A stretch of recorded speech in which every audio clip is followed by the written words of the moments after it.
I speak my truth because I believe it's my job as a man to speak my truth. I don't do it to be liked. I speak it because I believe it, and I'm always going to do that. And if public sentiment shifted and everyone decided to hate me, I would continue to say exactly what I'm saying because it's what I believe. I'm speaking for a large group of people who feel the same way I do. I haven't put a magic spell in the world. There's a large group of people who agree with what I say, and it hasn't been said before, and I'm out here saying it, so they're going to be fervent fans. And also, I feel like a lot of the people who are fans of mine and genuinely listen to my advice, their lives improve. And that's where you have this passionate response, because if you've become a Tate fan in the last 2 years, you started to really study stoicism and really go to the gym and get in good shape and get your finances right, etc. Your life in real time has improved. So you're like, you're saying Tate's bad. He's made my life good. So I like it. So they're very passionate in their defense of me, which is fantastic. And then you obviously have the other side, the slave minds who obey anything they're told by the MSM, who've been told that I'm somehow evil. So they're passionate about disliking me. And it's interesting because the mainstream media still seems to have this power to convince these slave-minded people to believe that someone's evil with basically no evidence. I don't care. Maybe I'm supposed to care, but I've had real problems in my life. I'm not some YouTuber. I've done real things with real difficulty and real issues.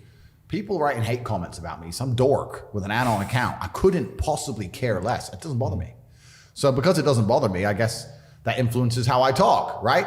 But I want to get my point across as compendiously and poignantly as possible. And I think that the aggression being involved in some of the things I'm saying is necessary for people to truly understand them. I think that's the reality of the world. So I'm going to say it exactly how I feel it. And that's how I feel it. And if people want to cry about it, they can cry in the comments section.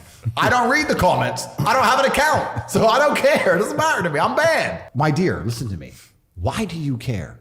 It's the rules. It's the rules. Listen, there's no police. There's no camera. Why? Please use your brain. Engage your brain. I know you're some 21-year-old Polish woman who's never thought of anything in her life, but please think, why do you care? You know this is stupid.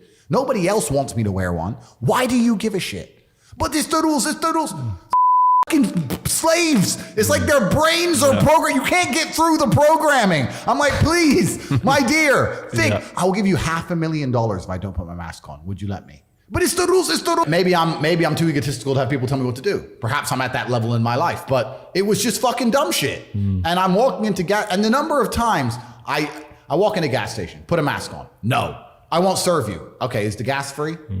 Because I've filled up. So you're gonna take my money or I'm gonna have free gas? No, you have to pay. Well, then fucking serve me, dummy. Put a mask on. No, it's just some stupid shit. In the end, they take my money. It was a big waste of everybody's time. And I'd say to them, bro, you're earning 700 pounds a month working for a corporation that wouldn't give a fuck about you if you got stage 5 cancer.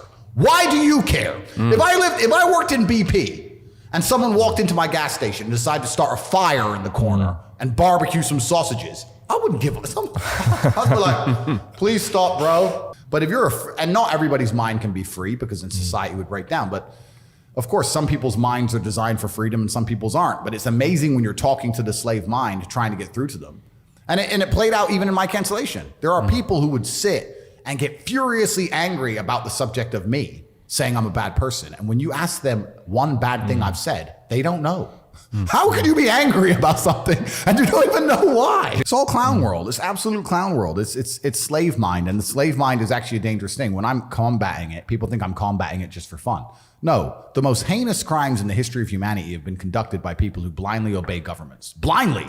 If you're going to sit there and be a dummy and blindly comply and be told to hate a certain race or hate a certain person or do a certain thing without thinking, that's how World War II happens. All these people who sit and say, I'm a good person and you're bad because I have my mask and I have my boosters and you're bad. No, I think you don't. You're the bad people. History is full of people like you who don't think, who do as they're told, and you're the ones who end up murdering people, not people like me.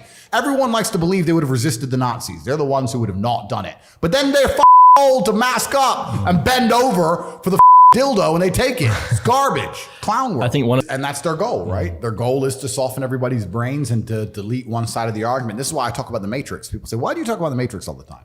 And I say there are people who are living right now in a computer-generated reality. If you believe everything you're watching on the news, you are believing a complete false version of reality. And the idea of that reality is to keep your brain occupied enough so that you'll continue to do a shit job for shit wages and pay your taxes until you die.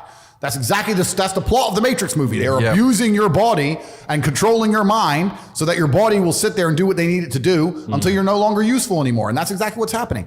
And another question I get is people ask me why I'm so interested in this fight against the Matrix. And I try and explain to people that I believe this fight cannot be avoided. I think you're either combating the Matrix and fighting against the garbage they're telling you, or you're believing it. And if you believe it, then you end up fighting against yourself. You end up fighting against your own mind. You can't avoid the battle. If you're a full-grown man and you believe everything that's on the news, you're going to end up semi-depressed, divorced, miserable, broke. Like your life's shit anyway. There's no way to escape this fight. You're either buying their crap and fighting against your mind, or you're fighting against their crap. There's no other way to do it. Power is a funny thing. And most people who have power in their lives don't understand exactly how power works. And power is a fantastic thing to wield, but there's always a line. And once you overstep that line, you have a difficult choice. So we can apply it to, let's say, a government. If you're a government, you have power. If people start to riot, you can send the riot police. That's fine. But if people continue to riot and you continue to be more and more draconian and you send the riot police to, let's say, shoot at unarmed people in a crowd, like they did in Romania in 1989, for example. Once you overstep the line with power, people no longer trust you with power. Once they don't trust you with power, you have mass rebellion and things must change. People who've been in charge of information for a very long time had the power, but it got to the point where after lying to everybody for 3 years, nobody trusts them with the power anymore. You can't decide what I get to read because I trusted you to decide what was good and bad for me, and you completely ruined it.